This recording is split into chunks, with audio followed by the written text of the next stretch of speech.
ஓம் சாந்தி.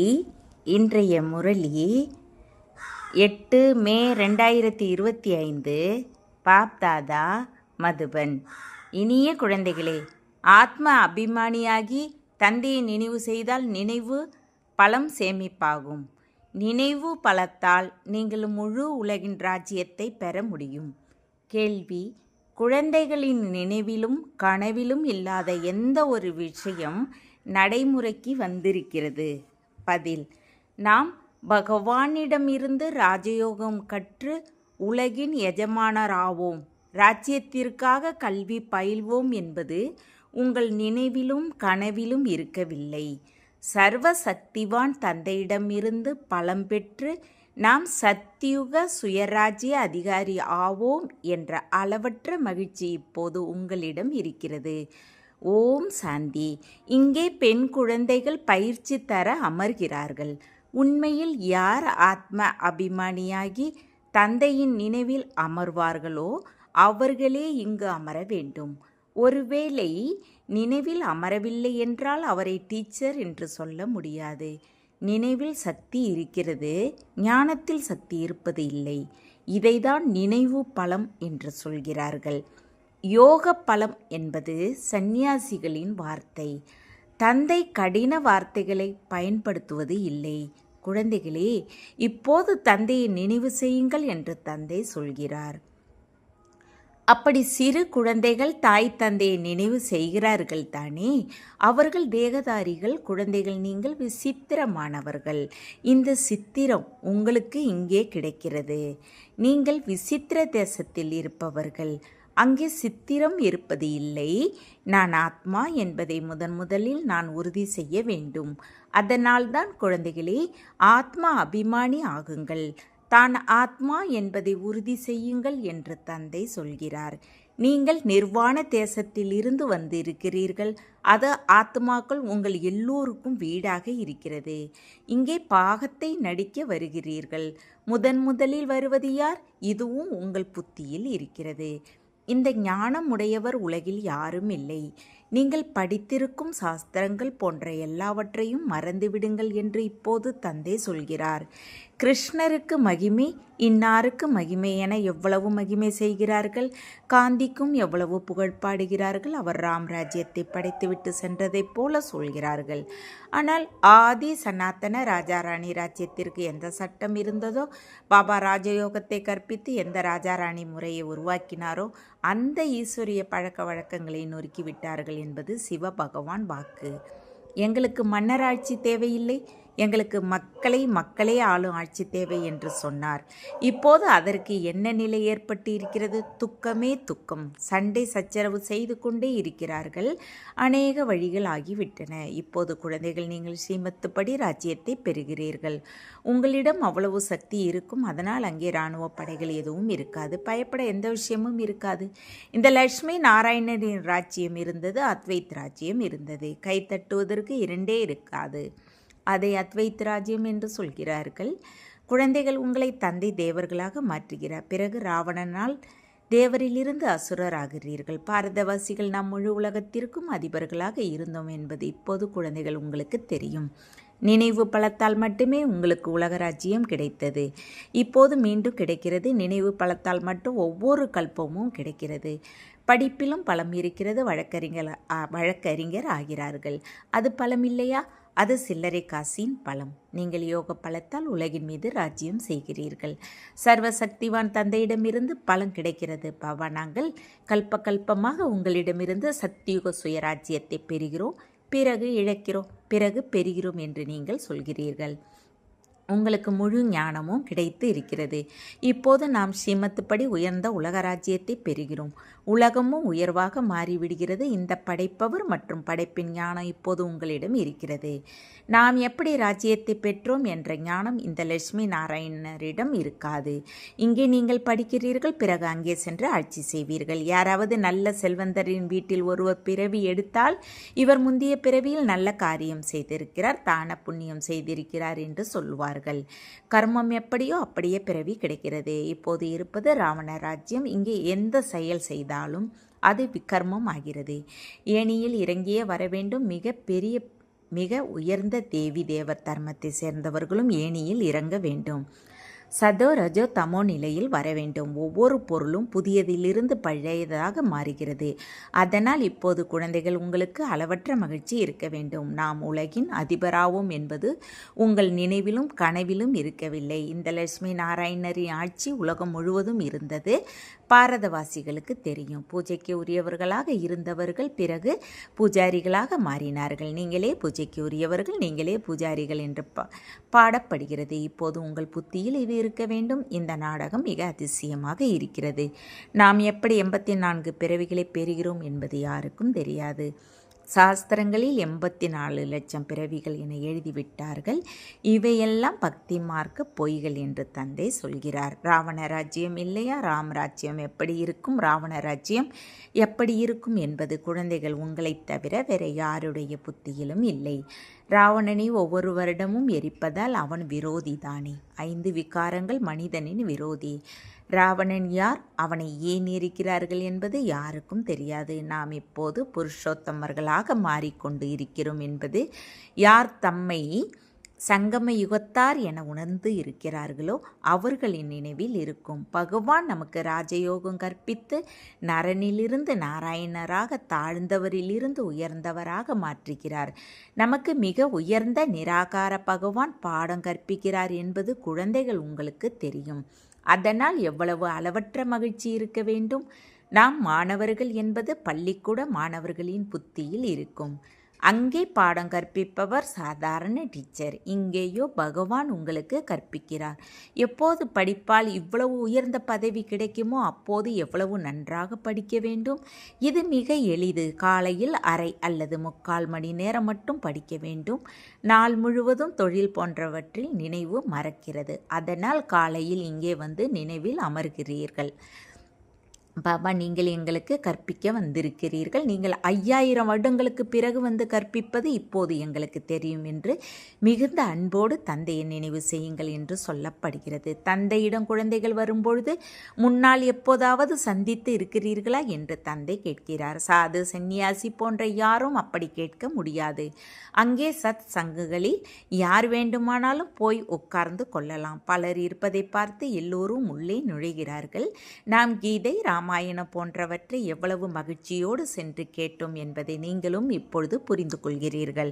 அப்போது எதையுமே புரிந்து கொள்ளவில்லை. அவையெல்லாம் பக்தியின் குஷி. மிகுந்த சந்தோஷத்தில் ஆடிக்கொண்டு இருக்கிறார்கள். எனினும் பிறகு கீழே இறங்கி வருகிறார்கள்.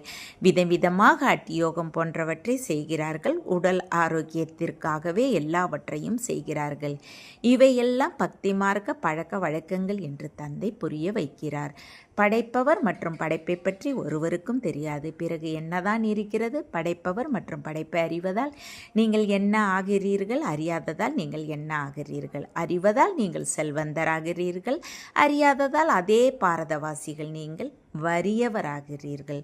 அவர்கள் பொய் சொல்லிக்கொண்டே இருக்கிறார்கள். உலகில் என்னென்ன நடந்து கொண்டு இருக்கின்றன, எவ்வளவு பணம், நகை எல்லாவற்றையும் கொள்ளையடிக்கிறார்கள்.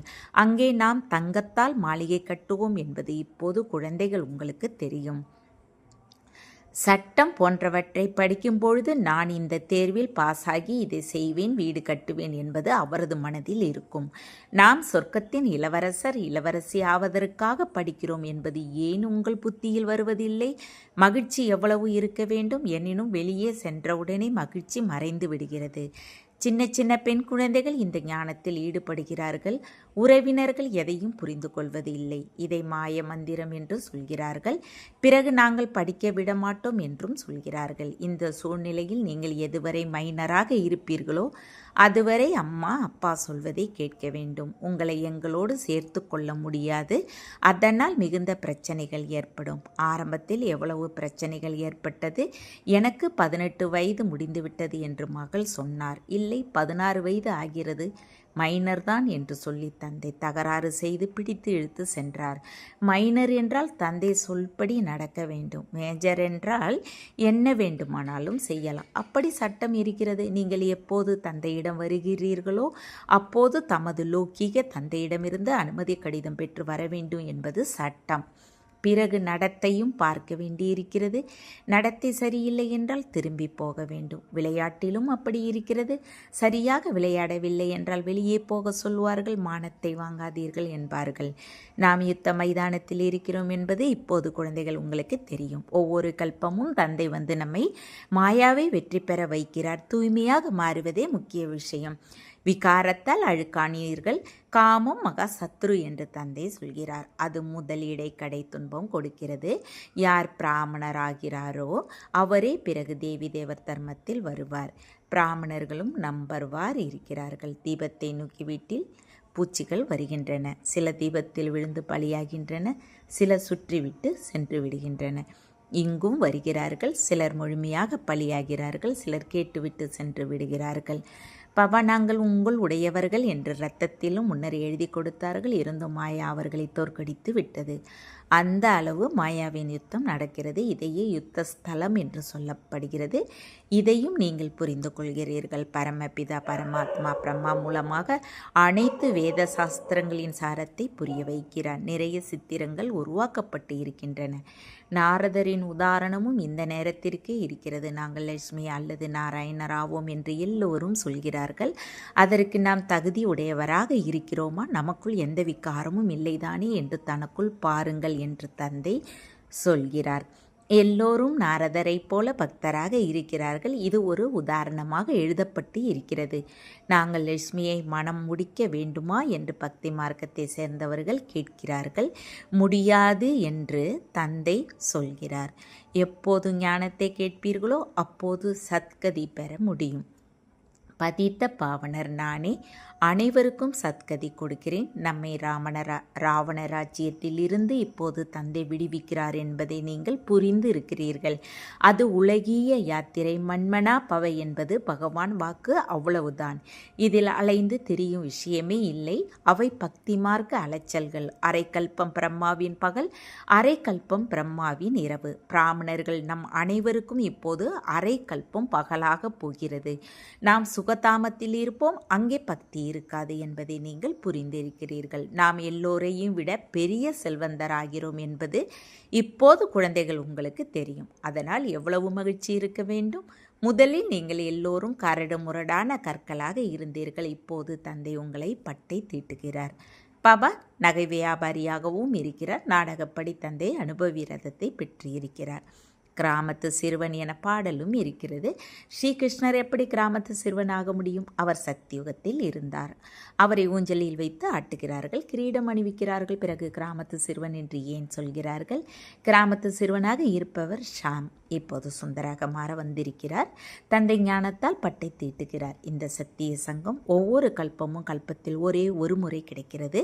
மற்ற எல்லாம் பொய் சங்கம். அதனால் கெட்டதை கேட்காதீர்கள் என்று தந்தை சொல்கிறார். எங்கே என்னையும் உங்களையும் நிந்தனை செய்து கொண்டே இருப்பார்களோ அங்கே அந்த விஷயங்களை கேட்காதீர்கள். எந்த குமாரிகள் ஞானத்திற்கு வருகிறார்களோ அவர்கள் அப்பா சொத்தில் எனக்கும் பங்கு இருக்கிறது. அதை வைத்து பாரதத்திற்கு சேவை செய்ய நான் ஏன் சென்று திறக்கக்கூடாது? கன்னியாதானம் கொடுக்கத்தானே வேணும் என்று கேட்க முடியும். அந்த பாகத்தை எனக்கு கொடுங்கள், நான் சென்று திறக்க வேண்டும். அதனால் பலருக்கு நன்மை விளையும் என்று சொல்லுங்கள். அப்படி உத்தி கண்டுபிடிக்க வேண்டும். இது உங்கள் ஈஸ்வரிய மிஷன். நீங்கள் கல் புத்தியை தங்க புத்தியாக மாற்றுகிறீர்கள். யார் நமது தர்மத்தை சேர்ந்தவர்களோ அவர்கள் வருவார்கள். ஒரே வீட்டிலிருந்து தேவி தேவர் தர்மத்தின் மலர் இங்கே வரும். மற்றவர்கள் வரமாட்டார்கள். முயற்சி தேவைப்படுகிறது. பாபா அனைத்து ஆத்மாக்களையும் தூய்மையாக்கி அனைவரையும் அழைத்து செல்கிறார். அதனால் சங்கம யுக சித்திரத்திற்கு அழைத்து வாருங்கள் என்று தந்தை புரிய வைத்திருக்கிறார். இந்த பக்கம் கலியுகம், அந்த பக்கம் சத்தியுகம். சத்தியுகத்தில் தேவர்கள் இருக்கிறார்கள், கலியுகத்தில் அசுரர்கள் இருக்கிறார்கள். இதை புருஷோத்தம சங்கம யுகம் என்று சொல்கிறார்கள். தந்தையே புருஷோத்தமராக மாற்றுகிறார். யார் படிப்பார்களோ அவர்கள் சத்தியுகத்திற்கு வருவார்கள். மற்ற எல்லோரும் முக்தி தாமத்திற்கு செல்வார்கள். பிறகு அவரவர் நேரத்தில் வருவார்கள். இந்த கால சக்கர சித்திரம் மிக நன்றாக இருக்கிறது. குழந்தைகளுக்கு சேவை செய்ய ஆர்வம் இருக்க வேண்டும். நாம் இப்படியெல்லாம் சேவை செய்து ஏழைகளுக்கு நன்மை செய்து அவர்களை சொர்க்கத்தின் அதிபர்களாக்க வேண்டும். நல்லது. இனிமேலும் இனிமையான காணாமல் போய் கண்டெடுக்கப்பட்ட செல்ல குழந்தைகளுக்கு தாய் தந்தை பாப்தாதாவின் அன்பு நினைவுகள் மற்றும் காலை வணக்கம். ஆன்மீக குழந்தைகளுக்கு ஆன்மீக தந்தை நமஸ்காரம். ஆன்மீக தந்தைக்கு ஆன்மீக குழந்தைகளை அன்பு நினைவுகள் மற்றும் நமஸ்காரம். தாரணைக்கான முக்கிய சாரம்: 1. நாம் ஸ்ரீலட்சுமி ஸ்ரீ நாராயணரை போல ஆக முடியுமா? நம்மிடம் எந்த விகாரமும் இல்லைதானே? சுற்றி வரும் வீட்டில் பூச்சியாக அல்லது பலியாகும் பூச்சியா? பாப்பாவின் மானம் போகும்படி எந்த நடத்தையும் என்னிடம் இல்லைதானே என்று தன்னைத்தானே பார்க்க வேண்டும். 2.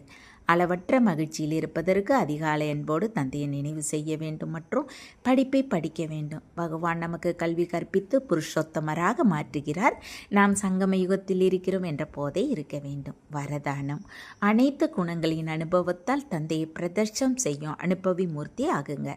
எவற்றை தந்தையின் குணங்களாக பாடுகிறீர்களோ அந்த அனைத்து குணங்களிலும் அனுபவியாகுங்கள். தந்தை ஆனந்த கடலாக இருக்கிறார். அந்த ஆனந்த கடலின் அலைகளில் தவழ்ந்து கொண்டே இருங்கள். யார் உங்கள் தொடர்பில் வந்தாலும் அவர்களுக்கு ஆனந்தம், அன்பு, சுகம் போன்ற அனைத்து குணங்களையும் அனுபவம் பெற வையுங்கள். அப்படி அனைத்து குணங்களின் அனுபவ மூர்த்தி ஆகுங்கள்.